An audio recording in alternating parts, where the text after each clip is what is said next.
जयपुर के जगतपुरा में बन रहे गुप्त वृंदावन धाम में सावन के दूसरे सोमवार का दिन बेहद खास रहा। मुख्यमंत्री भजनलाल शर्मा ने यहां वैदिक विधि विधान के साथ राधा कृष्ण शिला का पूजन किया और भगवान श्री कृष्ण और बलराम की महाआरती की। इन्हीं विशेष शिलाओं से श्री श्री राधा श्याम सुंदर के विग्रह तैयार किए जाएंगे। करीब 6 एकड़ में बन रहा 17 मंजिला गुप्त वृंदावन धाम राजस्थान का बड़ा आध्यात्मिक और सांस्कृतिक केंद्र बनने जा रहा है। मुख्यमंत्री ने कहा कि यह धाम राजस्थान की आध्यात्मिक और सांस्कृतिक विरासत को नई पीढ़ी से जोड़ने का महत्वपूर्ण केंद्र बनेगा।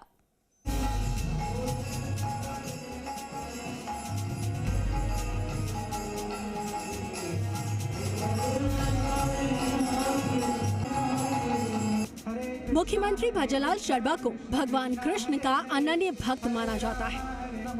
चाहे ब्रज में विराजे गिरिराज जी हो या फिर जयपुर में गोविंद देव जी, प्रभु श्री कृष्ण के इन दोनों स्वरूपों के प्रति मुख्यमंत्री के मन में अगाध श्रद्धा का भाव सदैव ही देखा गया है। और ऐसा ही कुछ नजारा देखने को मिला जयपुर के गुप्त वृंदावन धाम में, जहां मुख्यमंत्री के पहुंचने पर भक्तों में खुशी की लहर दौड़ गई। मुख्यमंत्री भजनलाल शर्मा ने यहाँ वैष्णव विधि विधान के साथ राधा कृष्ण शिला का पूजन किया।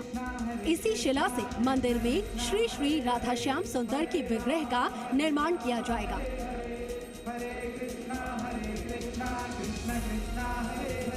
मंदिर के अध्यक्ष अमितासनाथ दास ने मुख्यमंत्री का स्वागत किया।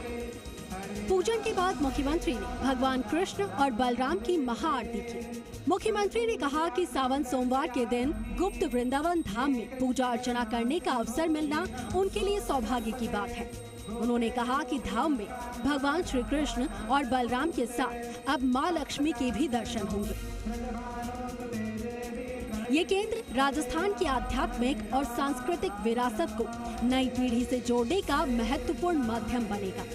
इस दौरान मुख्यमंत्री ने भगवान श्री कृष्ण के बाल स्वरूप से जुड़ी हुई कथा भी सुनाई। उन्होंने कहा कि भगवान शिव बाल कृष्ण के दर्शन के लिए ब्रज पहुंचते थे, लेकिन राक्षसों के भय के चलते माता यशोदा ने उन्हें बाल कृष्ण के दर्शन नहीं करने दिए। बाद में मां अन्नपूर्णा के माध्यम से भगवान शिव साधु के वेश में पहुंचे और उन्हें श्री कृष्ण के दर्शन हुए।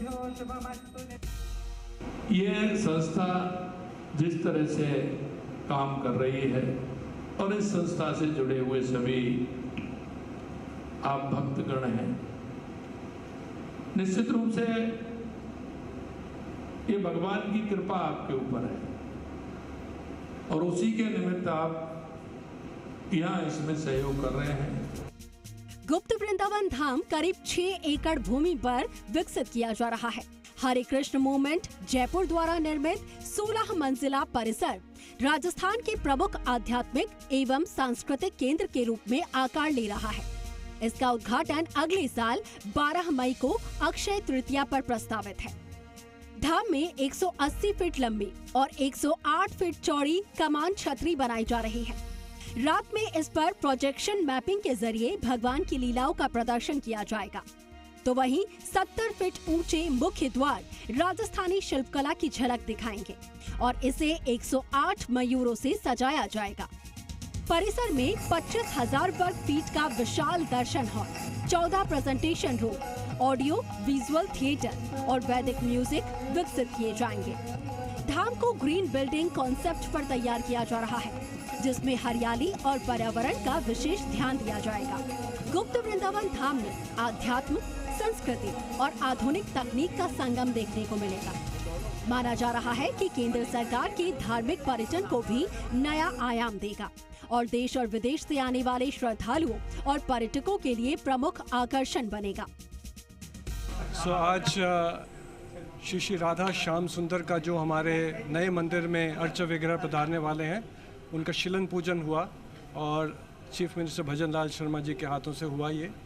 और आज का कार्यक्रम ये था कि इससे पहले की जो भगवान के अर्च विग्रह की जो मूर्ति, जो कलाकार, जो शिल्पकार हैं, उनकी करने हमारी इच्छा थी कि उस पत्थर का, उस शिला का पूजा हो, तो वही आज समापन हुआ।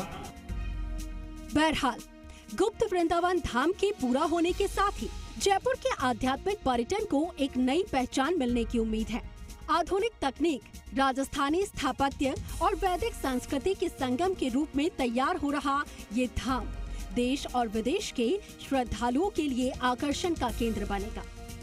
यहाँ आने वाले श्रद्धालुओं को कृष्ण भक्ति, वैदिक ज्ञान और सनातन संस्कृति का अनुभव एक ही परिसर में मिल पाएगा। 12 मई 2027 को अक्षय तृतीया के अवसर पर प्रस्तावित उद्घाटन के बाद ये धाम जयपुर के धार्मिक पर्यटन के लिए केंद्र के रूप में सामने आएगा। दीपक गोयल, जी मीडिया, जयपुर।